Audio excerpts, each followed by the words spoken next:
Hello guys, welcome to my YouTube channel study point. Friend, मैं आज आपके लिए लेके आई हूँ सोशल साइंस में क्लास 9th का चैप्टर 1 सिविक्स के democratic in the contemporary world के रिवीजन नोट्स।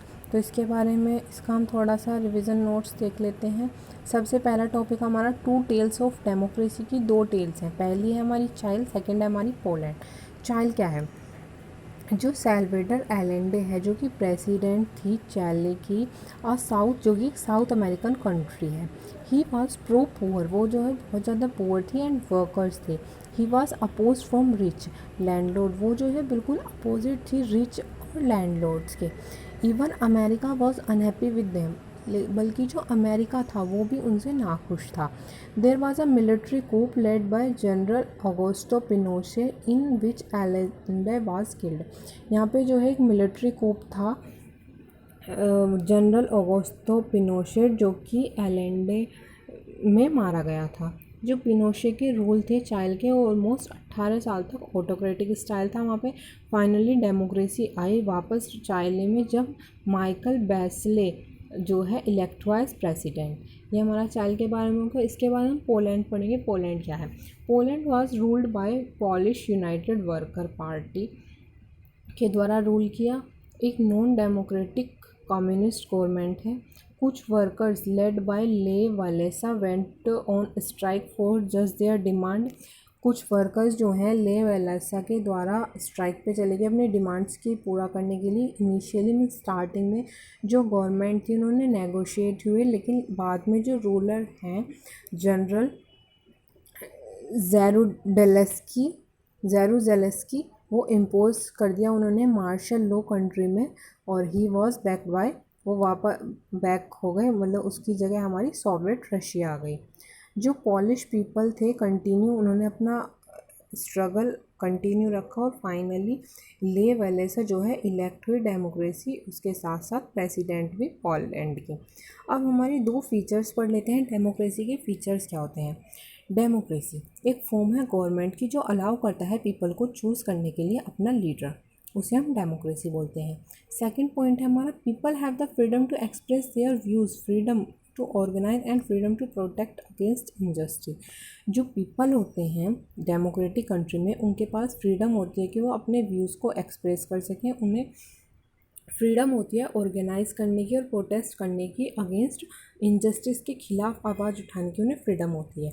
थर्ड पॉइंट है जो मार्च है डेमोक्रेसी का, has met with setbacks and success through history. जो मार्च थी डेमोक्रेसी की वो आई, वापस आई, और जो सक्सेस मिली उसे हिस्ट्री से बाहर निकलने में। फोर्थ पॉइंट है 1900 में there was only a few democratic state, कुछ ही डेमोक्रेटिक स्टेट थे, लेकिन सेकेंड वर्ल्ड वॉर के बाद मीन्स 1950 के बाद उसमें और कंट्रीज़ एडेड हो गई। जो न्यूली इंडिपेंडेंट नेशन है एशिया का, वो चूज़ करी उसने डेमोक्रेसी। 1975 में जो कॉलोनीज थी अफ्रीका की, वो भी इंडिपेंडेंट बन गई, उन्होंने भी डेमोक्रेसी में अपनी गवर्नमेंट चूज़ की। एक ग्रैंड लीप आया, एक बड़ा लीप आया जो कि 1991 में आया, जिससे जो सोवियत यूनियन था उसमें फॉल आया, जिससे 15 नए स्टेट और जो हैं डेमोक्रेटिक बन गए। अगला टॉपिक है हमारा faces in the expansion of democracy के फेस पढ़ेंगे। फर्स्ट पॉइंट है इसका 2005 में 140 countries have held multi party election. 2005 में जो है 140 कंट्री के मल्टी पार्टी इलेक्शन हुए, जिसमें से 80 कंट्रीज से भी ज़्यादा जो है have made advance toward democracy के। वो एडवांस हो गई थी इन 1980 में, उन्होंने जो है एडवांस में सोच रहा था कि उन्हें डेमोक्रेसी की तरफ जाना है। सेकंड पॉइंट है हमारा still there are many countries where people can not elect their leader. लेकिन अभी भी जो है बहुत सारी कंट्रीज़ ऐसी हैं जहाँ पे लोग अपने लीडर को खुद चुन नहीं सकते थे। म्यांमार जो इलेक्टेड लीडर है ओंग सन सू कई, वो has been impressioned by the military rulers 1990। जो कि म्यांमार का इलेक्टेड लीडर है, उसे जेल हो गई, सज़ा हो गई, मीन्स उसे मिलिट्री रूलर्स के द्वारा 1990 में no amount of international support has help in her release. किसी भी इंटरनेशनल सपोर्ट ने जो है उसे हेल्प नहीं किया ताकि उसका रिलीज़ हो सके। थर्ड पॉइंट है हमारा, आफ्टर सेकेंड वर्ल्ड वॉर के बाद बहुत सारे कॉलोनियल नेशन जो है फ्रीड हो गए एंड मोस्ट ऑफ देम, और बहुत सारे ने जो है अडोप्ट कर लिया डेमोक्रेटिक स्टाइल गवर्नमेंट का। फोर्थ पॉइंट है हमारा, कुछ डेमोक्रेटिक एक्सपेरिमेंट जो है सक्सेसफुल नहीं हुए। इसके बाद हम democracy at the global level, पूरे वर्ल्ड, ग्लोबल मतलब पूरे वर्ल्ड के लेवल पे पढ़ेंगे।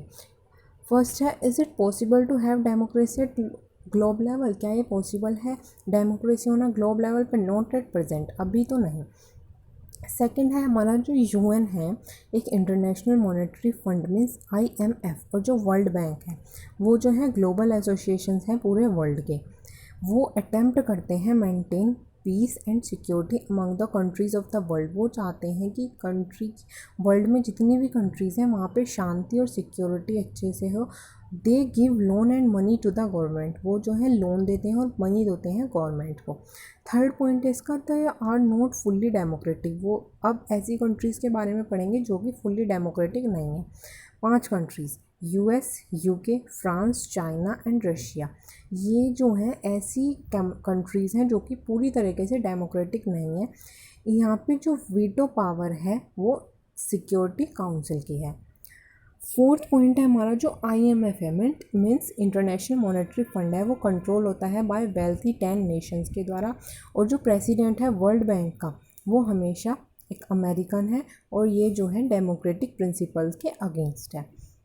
इसके बाद हमारा लास्ट टॉपिक बचता है प्रोपोर्शन ऑफ डेमोक्रेसी का प्रमोशन कैसे करें, उसे कैसे बढ़ावा दें। First point, many powerful countries, बहुत सारी पावरफुल कंट्रीज़ जैसे USA, United state of America believe करता है कि जो डेमोक्रेसी है should be promoted in the world. वो चाहता है कि जो ये है डेमोक्रेसी है इसका वर्ल्ड में प्रमोशन हो। सेकंड पॉइंट है, जो पावरफुल कंट्रीज़ हैं उन्होंने लॉन्च किए अटैक नॉन डेमोक्रेटिक कंट्रीज़ पे, उस तरीके से हमारा प्रमोशन हो सकता है डेमोक्रेसी का। थर्ड पॉइंट है, जो इराक है वो बिगेस्ट एग्जांपल है। USA और अदर एलाइज जो हैं अटैक करते हैं और ऑक्यूपाई करते हैं इराक को बिना UN सैंक्शन के, ऑन द प्रेटेक्स्ट ऑफ इराक जो है पोजेस करता है न्यूक्लियर वेपन, तो वो जो है फोर्स कर सकते हैं इलेक्शन को, जिससे हमारी डेमोक्रेसी का प्रमोशन हो। फोर्थ और लास्ट पॉइंट है हमारा, जो अर्ज है फॉर डेमोक्रेसी के, शुड कम आना चाहिए from the people and should not be impose, उन्हें नहीं उस पर लगना चाहिए। तो फ्रेंड्स, आप जब आपका चैप्टर कंप्लीट हो गया, अगर आपको इसमें कुछ डाउट हो तो आप मुझे कमेंट सेक्शन में कमेंट करके पूछ सकते हैं, कोई क्वेरी हो आपकी। और वीडियो पसंद आए तो please like share and subscribe my channel. Thank you.